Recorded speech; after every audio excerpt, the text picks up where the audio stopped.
اس طرح گرم ہے.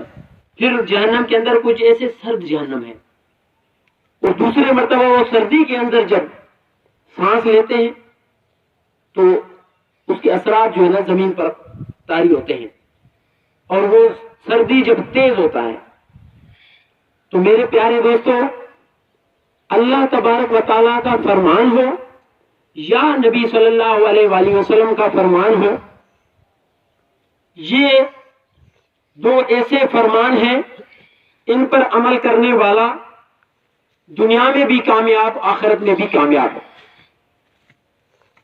اور الحمدللہ علماء کرام کسی بھی مکتب فکر کے ہوں، وہ کبھی بھی یہ نہیں چاہیں گے امت گھبراہ ہو، لوگ جنت سے نکل کر جہنم کی طرف جائیں، کبھی بھی نہیں چاہے گا. لیکن ہر انسان کا اپنا اپنا ایک طبیعت ہوتا ہے. ایک انسان صرف جہنم سے ڈراتا ہے، اور وہ بھی حق ہے، اللہ تبارک و تعالیٰ نے ڈرایا کہ ڈرو میری جہنموں سے. اور پھر ایک انسان